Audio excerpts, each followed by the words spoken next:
Hello, this is your favorite director. Naitwa Director Bantu wa T-Media and this is for completely beginners, wale wanaoanza kwenye game ya photography au videography, au wale wanaotamani kufungua kampuni ya production na bado hawajafanya maamuzi ya kununua vifaa. Na leo nitakwenda kukujuza ni vifaa gani vya kuanza navyo production. Mara nyingi watu wanafanya sana makosa katika kuchagua kifaa gani cha kuanza nacho production. Wapo ambao wananunua vifaa kwa bei kubwa sana na baadaye wanakuwa disappointed na wanaacha kabisa biashara ya photography au videography. Na makosa haya natamani yasitokee kwako wewe ambaye unaanza biashara hii ya photography au videography. Jambo la kwanza la kuzingatia na la msingi kabisa ni kamera. Kwenye kamera unapaswa kutambua ya kwamba kamera gani inaweza kukufaa kulingana na aina ya production unayoifanya. Wengi wanaanza na vifaa vya juu sana. Unanunua kamera ya milioni 10, milioni 20, milioni 30 na kadhalika. Hali ya kwamba bado hujastabilize kwenye biashara yako na huna wateja wa kutosha wa kuwachaji gharama kubwa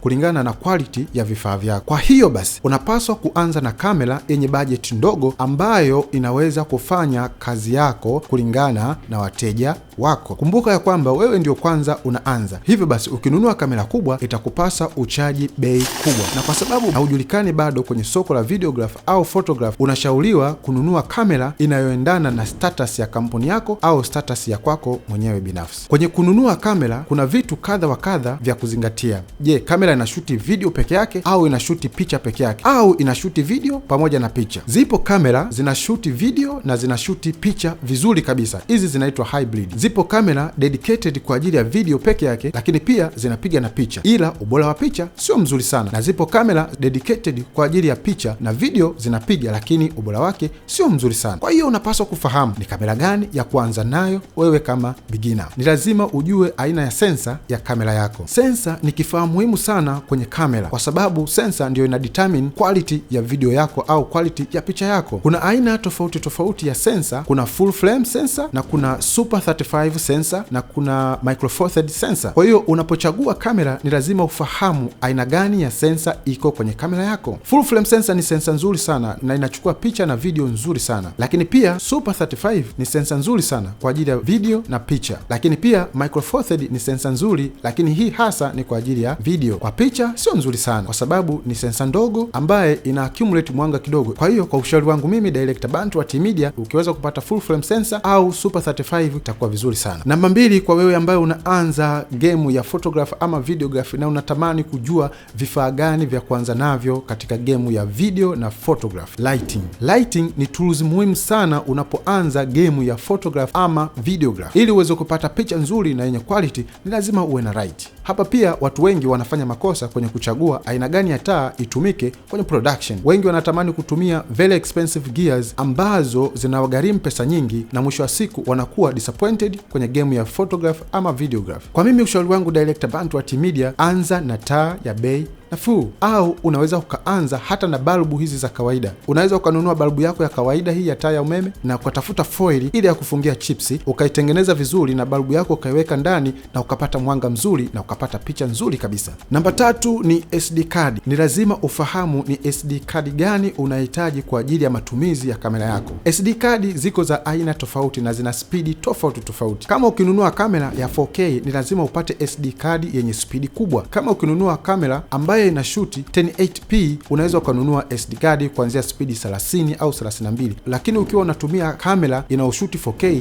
angalau upate SD card yenye spidi kuanzia 100, 150 na kuendelea. Unapaswa kuwa na sound recorder. Sound recorder ni kifaa muhimu sana. Watu wengi wanapuuzia. Wengi wanatumia internal sound recorder ya kamera, jambo ambalo halitaweza kukupa quality ya sauti. Unapaswa kutumia external sound recorder. Hii imetengenezwa maalum kwa ajili ya kukabiliana na hali tofauti, iwe ndani ama nje. Quality ya sound ni kitu muhimu sana kwenye game ya production. Unapokosea kwenye sound, basi ujue hata video yako watu hawataipenda. Video ikiwa na sound mbaya, hata kama quality ya video yako ni nzuri, mtazamaji atasema video ni mbaya. Hakikisha unakuwa na kifaa cha kustabilize picha yako ama video yako, okay? Na hapa kuna vifaa kadha wa kadha utakavyovitumia kustabilize picha ama video yako. Namba 1, unaweza ukatumia tripod stand. Tripod stand ni kifaa muhimu sana, na katika film kimetumika tangu miaka mingi mpaka sasa bado kinaendelea kutumika. Lakini pia unaweza ukatumia gimbal. Sasa hivi kuna aina tofauti za gimbal. Tafuta gimbal ya bei rahisi ambayo unaweza ukabeba kamera yako na wewe ukaicontrol gimbal yako vizuri sana. Unapaswa kufahamu kamera yako inashuti resolution gani. Zipo kamera zinashuti 720, zipo kamera zinashuti 1080, zipo kamera zinashuti 2K, zipo kamera zinashuti 4K, zipo kamera zinashuti 6K, zipo kamera zinashuti 8K, zipo kamera zinashuti 12K. Kama unaanza game ya photography ama videography, huna haja ya kununua kamera ya 12K ama 8K ama 6K. Unaweza ukaanza na kamera ya 1080p au 2K au 4K. Hii resolution inakufaa kabisa kwa matumizi na quality nzuri ya picha ama video yako. Kama umetufuatilia mpaka sasa, nakupa big 5, na hii ndio bonus point yetu. Na bonus point yetu ni lens pamoja na ND filter. Kama umefanikiwa kupata kamera nzuri ya kuanza naye, na kitu kingine cha msingi ambacho mimi Director Bantu wa T-Media ningependa kukwambia ni lens. Unapaswa kuwekeza kwenye lens, kwa sababu unaweza ukawa na kamera nzuri lakini lens yako sio nzuri, basi picha utakayoipata haiwezi kuwa nzuri sana. Na muda mwingine lens inaweza kawa gharama sana, lakini usijali, wekeza ili uweze kupata kitu kizuri. Lakini pia ND filter ni tools nzuri sana kwenye video production ambayo watu wengi hawaitumii. ND filter ni kifaa muhimu sana ambacho watu wengi hawakizingatii, lakini umuhimu wake ni mkubwa sana. Kwa wale ambao hamfahamu, ND filter ni aina fulani ya glasi ambayo inawekwa mbele ya lenzi kwa ajili ya kupunguza mwanga unaoingia kwenye lenzi ambao unaenda moja kwa moja kwenye sensor. ND filter ni kitu kizuri sana, lakini naamini tapata time wakati mwingine tutaielezea vizuri, utapata kuelewa. Naitwa Director Bantu wa T-Media. Ciao.